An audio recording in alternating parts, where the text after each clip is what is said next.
नमस्कार मित्रों, स्वागत है आपका हमारी इस दिव्य कथा में। आज हम सुनेंगे भगवान विष्णु के 5वें अवतार वामन अवतार की अद्भुत गाथा।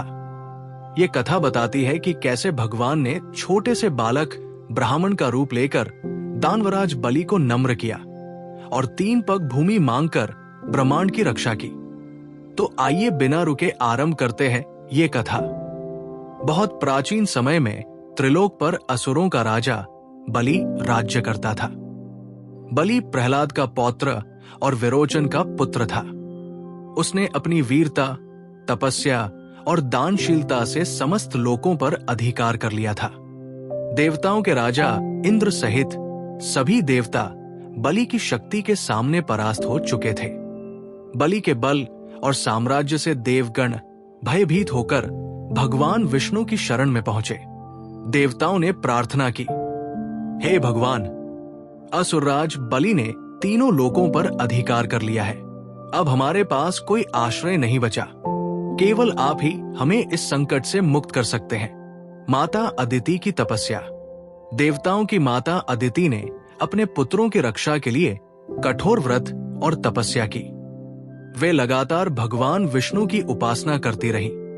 उनकी भक्ति और प्रार्थना से प्रसन्न होकर भगवान विष्णु प्रकट हुए और बोले, माता अदिति, आपकी तपस्या से मैं प्रसन्न हूं।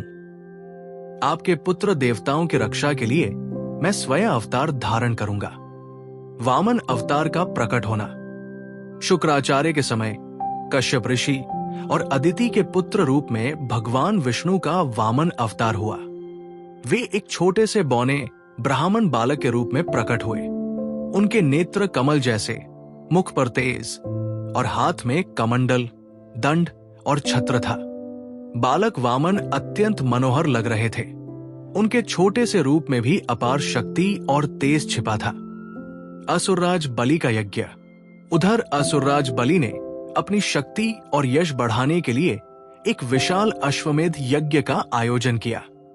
उस यज्ञ में देवता, ऋषिमुनि और असुर सभी आमंत्रित थे।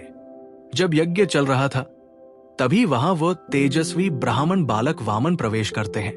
उनका तेज देखकर सब लोग चकित रह गए। स्वयं बलि भी उनकी ओर आकर्षित हुआ और आदर पूर्वक बोला, हे ब्राह्मण, आपका स्वागत है। कृपया बताइए कि आपको क्या चाहिए। मैं आपको दान देने के लिए तैयार हूं। 3 पग भूमि का वरदान। वामन बालक ने विनम्र स्वर में कहा, महाराज, मुझे आपसे केवल 3 पग भूमि चाहिए। बलि ने हंसकर कहा, ब्रह्मचारी, तुम मांग तो बड़े ही विचित्र हो।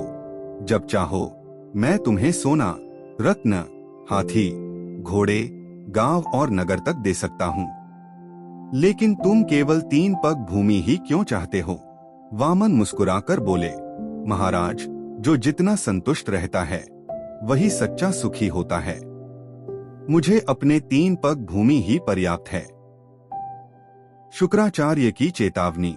जब बलि वचन देने ही वाले थे तभी उनके गुरु शुक्राचार्य ने उन्हें रोका और बोले, महाराज, यह कोई साधारण ब्राह्मण नहीं है। यह स्वयं भगवान विष्णु हैं। यदि आप इन्हें वचन देंगे तो ये आपसे संपूर्ण ब्रह्मांड छीन लेंगे। लेकिन बलि धर्मनिष्ठ और दानी थे। उन्होंने कहा, गुरुदेव, यदि यह स्वयं भगवान विष्णु हैं और मुझसे दान मांगने आए हैं तो इससे बड़ा सौभाग्य और क्या होगा। मैं अपना वचन नहीं तोड़ूंगा।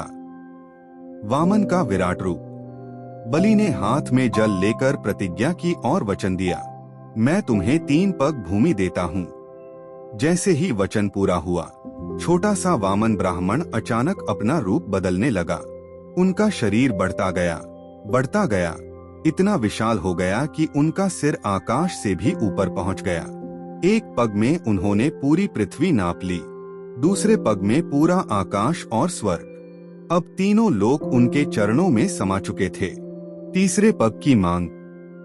भगवान वामन ने बलि से पूछा, महाराज, अब बताइए तीसरा पग कहाँ रखूं? आपने 3 पग भूमि का वचन दिया था। 2 में तो संपूर्ण लोक समा गए। अब तीसरा कहाँ रखूं? बलि ने हाथ जोड़कर विनम्रता से उत्तर दिया, प्रभु, मैंने आपको वचन दिया है। अब मेरे पास शेष है तो केवल मेरा शरीर और सिर। कृपया अपना तीसरा पग मेरे सिर पर रख दीजिए। बलि का समर्पण। भगवान वामन ने प्रसन्न होकर अपना तीसरा पग बलि के सिर पर रख दिया। इससे बलि पाताल लोक में चले गए। परंतु भगवान विष्णु उनकी भक्ति और दानशीलता से अत्यंत प्रसन्न हुए और वरदान दिया। महाराज बलि, तुमने अपने वचन की रक्षा की, इसलिए तुम्हें अमर यश मिलेगा और प्रत्येक वर्ष बलि प्रतिपदा के दिन तुम्हारी पूजा होगी। कथा का संदेश। इस कथा से हमें यह शिक्षा मिलती है कि दान और वचन पालन ही सच्चा धर्म है। भगवान किसी भी रूप में आकर अधर्म का नाश करते हैं। अहंकार चाहे कितना भी बड़ा क्यों न हो, धर्म और भक्ति के आगे झुकना ही पड़ता है। Outro, like, subscribe, script. मित्रों, यह थी भगवान विष्णु के 5वें अवतार वामन अवतार की अद्भुत कथा। यह हमें सिखाती है कि वचन की रक्षा और दान का महत्व सबसे बड़ा है।